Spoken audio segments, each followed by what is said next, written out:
this is Oren Kaplan. Usually on my YouTube channel, O Kaplan, I put funny videos and spoofs that I make. But I'm going to start now doing a new set of visual effects tutorials that show people how to use After Effects. I realize that some of the people on my O Kaplan channel will not be into these videos, and I'm not going to put that many on this channel, but I just wanted to launch this new show here and let you know about another channel that I made called Vidonkulous.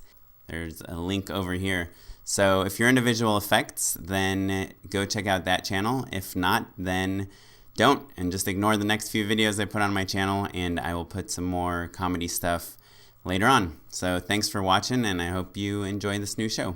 Today I'm going to do a tutorial for Fix It in Post. I directed the movie called The Hammer. It's about a deaf UFC fighter named Matt Hamill, and it's available at Walmart and Best Buy and Amazon and Netflix and iTunes and everywhere.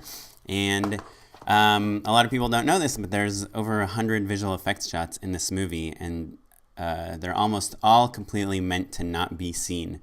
They're almost all fixes. And today I thought I would start with an effect that I had to do on a bunch of shots. The movie is a period piece that takes place in the 90s, and we shot it in 2010. So because of that, a lot of things needed to be fixed, and today I'm going to show you this shot, which is a shot of Matt going to pick up a girl for prom in his grandfather's car. And as you can see, as the car passes by the camera, boom, there are stickers on it, and they say 2011, 2010, and 2009. And I had to change those to be the right year, which was 1995 when this took place. So today I'm going to show you how I change those stickers, and if we have time, I'll do a little bit of color correction and some other stuff as well. So let's dive into it. I got this on the Red 1 camera, and that means it shoots in 4096 by 2048 resolution. That's 4K. And ever since Adobe After Effects CS5, you could actually load the original red footage into After Effects. But since it is a very huge file and it's a very high res 4K, it's hard to work on quickly with a MacBook Pro, which is what I'm using. So instead of using the red footage, I'm going to use a proxy, which is basically just a pointer to the red footage, but it is a quarter of the resolution. It's 2048 by 1024. So half the height and half the width. And this will let us work a little bit faster. It might still be slow. Now, usually in a movie, when you do visual effects, you'll get a list in the spreadsheet or in some form that tells you the in and out points of every shot. Now, since I've already done this shot before, I'm just going to arbitrarily select the beginning and the end of this shot. So in my timeline, I'm going to hit the B button to mark the beginning of the shot. And let's see, after he drives past us and is about to get out of the car, I'm going to mark the end. And I will do that by hitting the N key on my keyboard. So we see right here we've selected the beginning and the end of the shot. And if I right click on the work area and hit trim comp to work area, now we've zoomed in to only be covering the part of the shot that we care about. There's a lot of different ways to approach a shot like this, but what I'm going to do is I'm going to track the location of the sticker and then stabilize it and then change the date. And I first learned about this method through a guy named Andrew Kramer on his website, videocopilot.net, where he used it to stabilize someone's face and do a demon effect on it. There's some new software that came out since then, most notably a program called Mocha, which now ships with After Effects. So this is Mocha, and I'll start this project from scratch so you can see what it's like.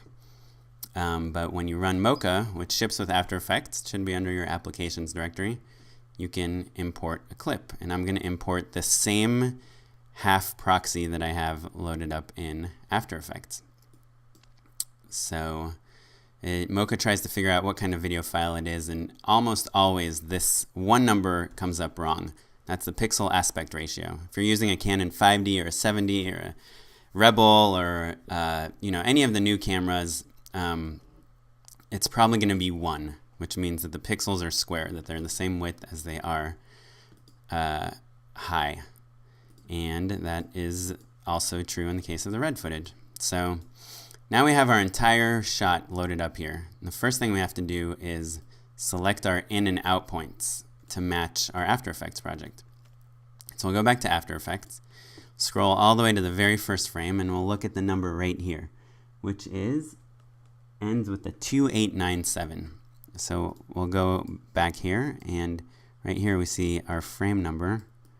So you can use the arrow keys also to move frames, and I will mark it 2897 as my endpoint. I'll go back to After Effects, jump to the last frame. I'll see it ends with a 3364. So let's see where that is. 3330, 3352, 67, and we'll go back to 64. We'll mark an out point for that.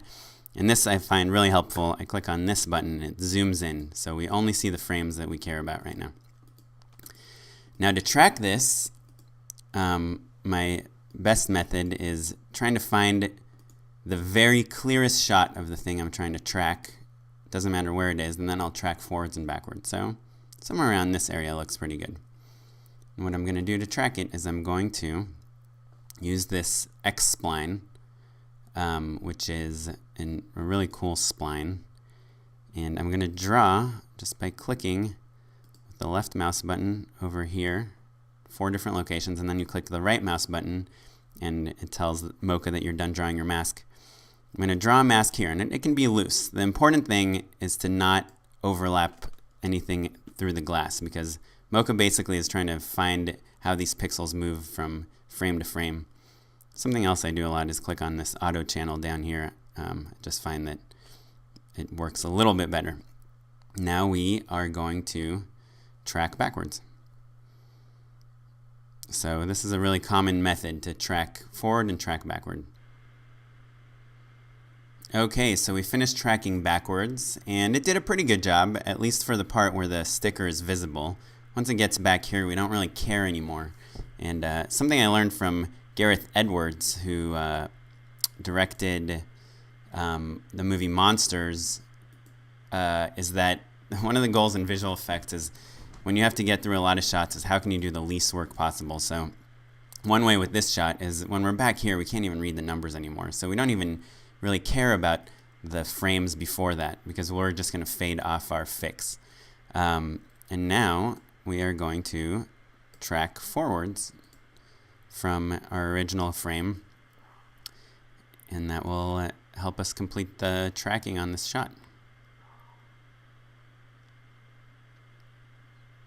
So we can see at the end we lost a little bit of the sticker, but again, it doesn't really matter because honestly, this is probably the last frame that we care about. Maybe, let's say this is the last frame. And we can even tell our tracker to ignore everything after that by clicking this button over here. So now we have a track that looks pretty good, especially in the parts that we care about. Now this is not enough. The next thing we have to do is we have to click up here on the surface button. And what this is it lets us define kind of our region of interest, like the part that we really care about. So even though this purple line is setting the tracking, this blue line, when we go back into After Effects, is what we're going to see in After Effects and what we're going to edit. And so we can kind of scroll around and see that that is overlapping the area of our sticker, and it looks like it is. So with this, I always like to err on the wider side.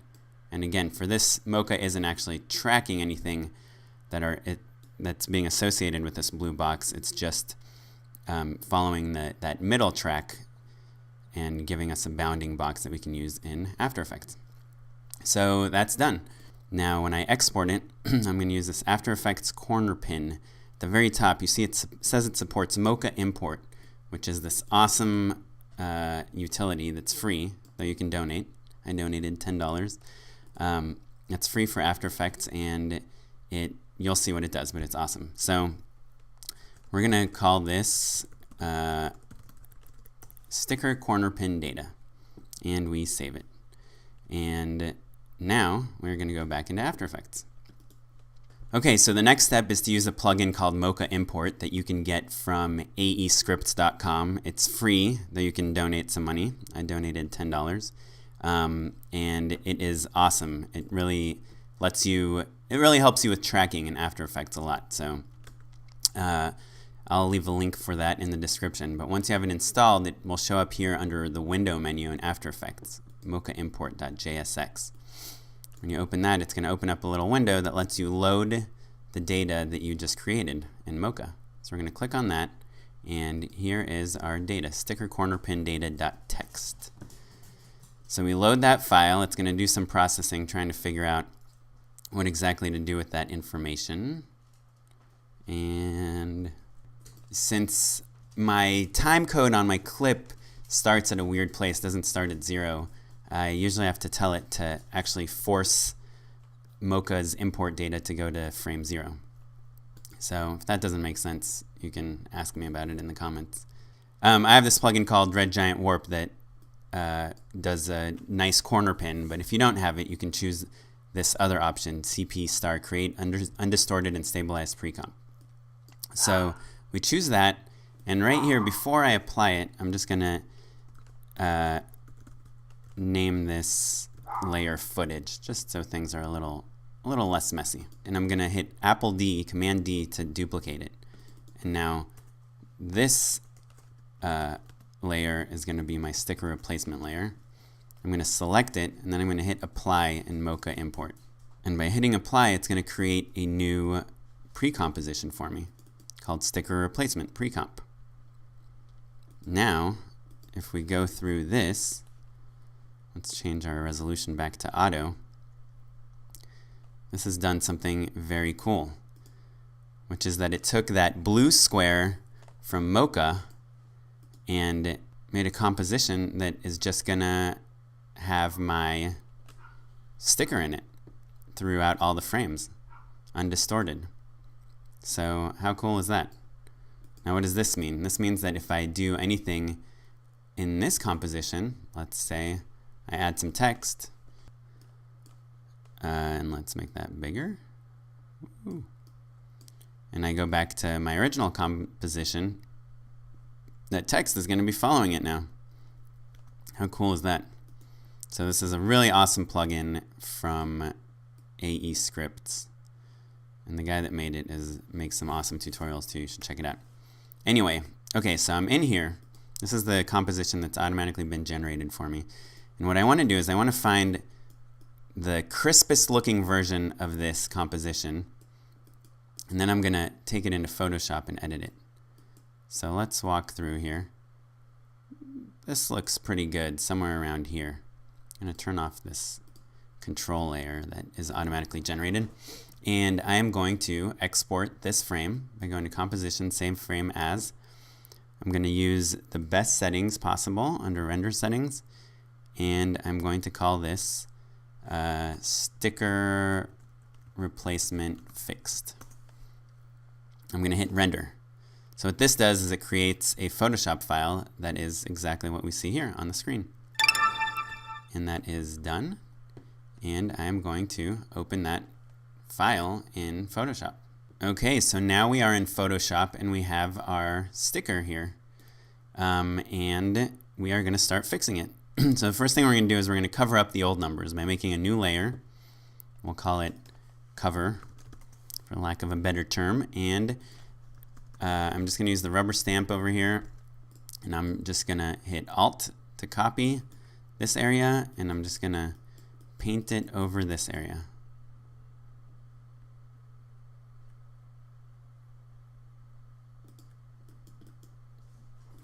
I'm going to keep going.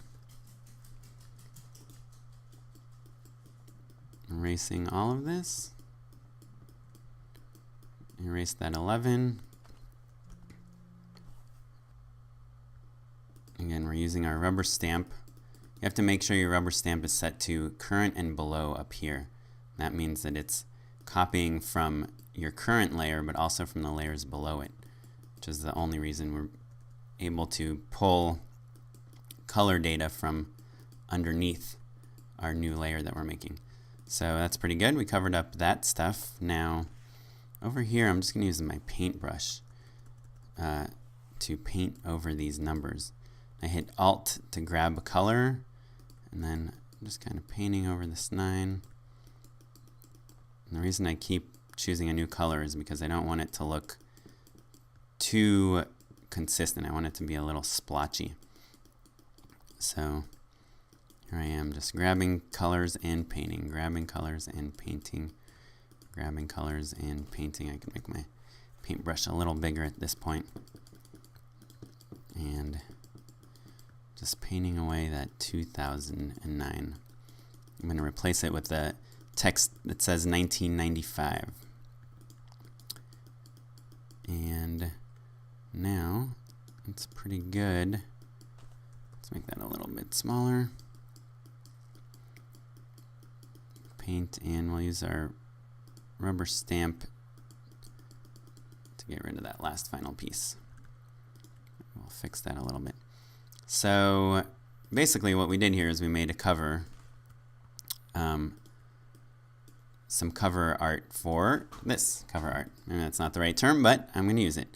Okay, so now that we have our cover done, we want to add some numbers. We want to replace the 11 with 96 and the 10 with 95. So let's do that using our text tool. I'm going to use Helvetica New Font, which is kind of what this looks like. It doesn't have to be perfect, but I'm going to write 96 here. And I'm going to stretch it out using Command T to stretch it like that, and it's going to center it with that number. That looks pretty good. Close enough. I don't want it to go into the sticker. Maybe I'll move it over to the right a little bit. And I'm going to hit Apple J to duplicate that layer. And I'm going to move my duplicate copy over here and change it to say 95. Now that I have these two layers here, if I select them in my layers panel, I can right click on them and say rasterize type. What this means is it's changing it from a text layer to a graphical layer. And why I do that is it lets me kind of deform the text a little bit so it fits the sticker a little bit better. And to do that, I again hit Command T, and I just kind of stretch these handles around a little bit till it looks like it matches it a little bit better. It doesn't have to be perfect. And the other thing I need to do is clearly need to blur these numbers. So I'm going to go to Filter, Blur, Gaussian Blur, and here I can play with the blur size and even see it live, how blurry it's coming out. 5 looks pretty good. So I'm going to do 5 on 95, and if you go to Filter, you can just redo the last filter again, or you can hit Apple F. So that looks pretty good. This is the original. This is our new year. Now we need to add one more text layer over here to say, instead of 2009, we want it to say 1995, let's say. Doesn't really matter ultimately. We just need it to match. We just need it to not be distracting. So I'm going to choose the darkest color I can find here, and I'm going to write 1995. And I'm going to actually make this one bold so it looks a little bit bolder. Let's make sure it's at the top of our layer stack. And I'm going to stick it right here, and let's see if that is about the right size. Looks pretty good. Good enough. So the next thing is to, again, rasterize this layer. Turns it into a graphic. We're going to stretch it out a little bit. Sometimes, even if it doesn't seem like it needs to be stretched out, just warping it in some way so it's less perfect helps sell the illusion. And again, let's do that same Gaussian blur. Oh, that looks good, right? So this is before, this is after. Doesn't have to be exact. Maybe we'll move it a little bit to match where the old 2009 was. Yeah, okay. I think that's good enough for now. So now we're just going to hit Apple S, and we're going to save it. Now we have our new sticker. Something else actually that we can do to help a little bit is maybe we'll lower the opacity on these guys just a little bit so that they blend nicer and they seem less perfect also. We'll lower this to 85, let's say. Maybe 90. Again, it's just everything that you can do to actually change your elements helps. You know, everything that makes it less perfect. Okay, so before we go back to After Effects, I just want to do one more thing, and that is to basically put all of these new elements that we created into one layer so that they will be easier to work with in After Effects. I'm going to take my lasso tool over here, and I'm going to select this sticker, oops, and I'm going to copy it and paste it. Now we have just the sticker. I'm going to select all my layers together, merge layers, and I'm going to rename this layer by double clicking on it, fixed sticker layer. There we go. And I'm going to go back into After Effects. And in After Effects, I'm going to right click, import, and I'm going to bring that in. It's going to let me choose which layer I want to bring in. I'm just going to bring in the fixed layer. And here it is, and I'm just going to pull it right over here. So here's our original layer, here's our fixed layer. Looks good enough, I think. And now if we go back to our main comp, which has the weird name of the red clip file, I'm going to rename it Placement Master. Now let's see what happens when we play it. Oh hey, not bad. There is our sticker. That works. Now let's up the resolution a little bit and just kind of watch it passing the camera.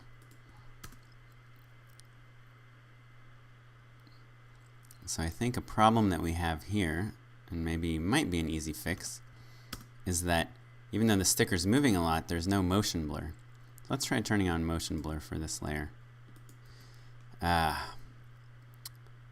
So there's a problem with the motion blur, which as you see here, it's breaking up our corner.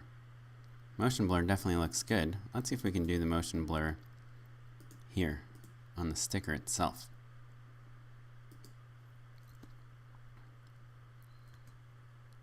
That does not seem to be doing much of a difference. Okay, so we have one more way to fix this. And it's kind of cheating, but it kind of works. And what we're going to do here is we're going to go back into our pre-composition where we have our layer stretched out, and we're going to apply a blur filter. We'll do the fast blur. It's an easy one. And basically what we're going to do is, just for now, I'm going to put a mask on here. Now this will just let me see the bottom of our new sticker and the top of our old sticker. And I'm just going to blur the bottom one to match the top. That looks pretty good. I'm going to move over here. That looks a little bit blurrier. I'm going to blur it out a little bit more. I'm going to move over here. That is completely blurred past visibility. Let's see over here. That looks about good. So I set keyframes here, and I can try to match the blurriness. So it's cheating a little bit. It's not a true motion blur, but it works. And let's see. Are we too blurry over here? Maybe we'll pull back the blur a little bit, just for fun. It's like a little bit more blur. Okay, now let's disable our mask that I drew on there. So now you can see the blurriness changes throughout the shot. We're going to go back to our main composition, and we're going to look. And I think it works. I mean, the main idea is that people don't look at this. If they look at it, you've lost. But if they don't look at it, you've won. So now let's go earlier into our composition. We really don't start seeing this label till probably somewhere around here. So I'm going to set the opacity to 100. And I'm just going to fade the label off completely when it's over here. And again, as the car passes us, as soon as it's off frame, I want to kill it also.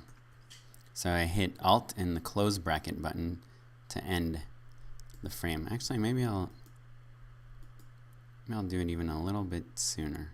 So what's going on here? Seems to be some weird things. Oh no.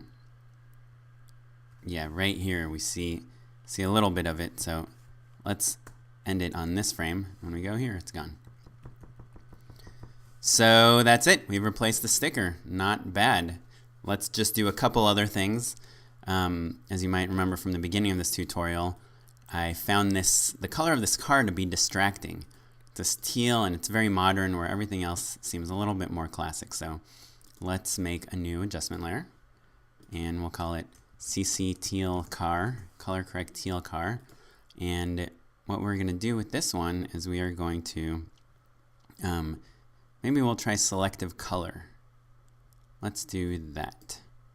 Selective color, and in the cyans, we're going to pull out cyan.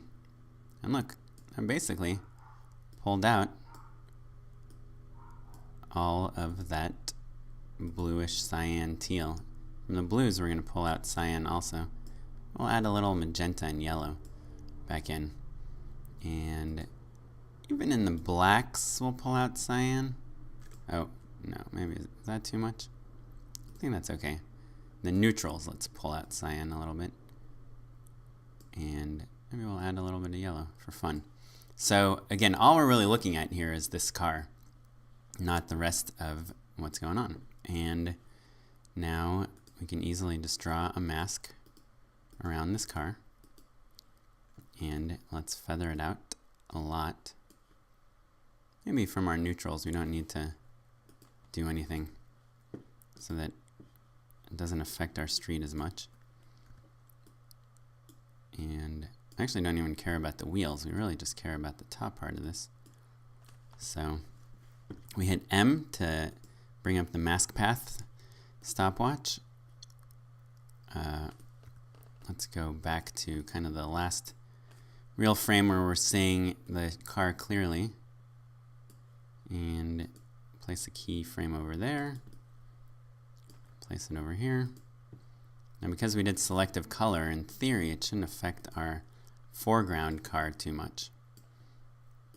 So this is kind of in-betweening, you know, where I'm going around these various frames and making sure that this mask sits in the right position. So there it's come off. Here it should be right around there. And stuff can all be kind of approximate since we don't really want to even notice it. And let's do one thing. We don't want it to eat into our blue sticker. So we're gonna just shrink it up right over here. So it's just affecting the roof of that car. We'll double click on it to just shrink it out of the way. Now this kind of seems like cheating, but actually it kind of works. So save us time to not do anything too complicated. I think we have successfully gotten rid of that. So this is the before and after. Okay, now to just do a couple more touches, let's do an overall color correction. Now you would never really do this if you're doing effects. You'd usually just hand the shot right now, but since we're doing a tutorial, just so we have something that looks a little bit better, let's add a curve adjustment. Just gets our colors out a little better. Let's warm it up a little. We warm it up by pulling the blue channel down. And it starts to look good. And one other thing that I like to do a lot of times is call them power windows, in that we just use a mask to, you know, just make a couple things look a little bit better. So let's make him, he looks a little bit dark to me. I'm gonna make him brighter, but I don't want this to really affect the entire image. So I'm just gonna draw this rectangle, bring it over here, expand it out towards the edges a little bit, and then feather it out a ton. And you see what this does is it just gives us kind of this bright spot, which looks good, but it doesn't, you know, we can just kind of shrink it down over here.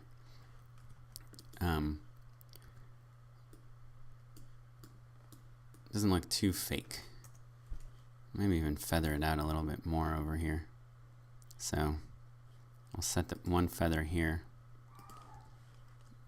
And then over here, we'll feather out a ton. So it's almost like a vignette. And we'll fade it out. Oh, what did I do? I want this feather closer to the end. And here, I want to feather it out, and I want to lower the opacity. So just at the opacity to 0 here. You can see it's kind of coming up as we get to this shot. Is that too much? Maybe it's a little too much. I'll pull it down a little bit. So here you have it. Only one last thing that I have been doing for this movie specifically is I had a black matte because we are doing a extra wide screen. And so I kind of bring this matte down. There are some specific dimensions that you should do, but that's the approximate for a wider screenshot. And here we go. Here's our final shot. So we changed the sticker, we changed this car, we did a color correction, and we went from this shot, which is nice on its own, but we really added some significant pop by going to here. So I think that's it. That's the end of my first tutorial, and hopefully you enjoyed it.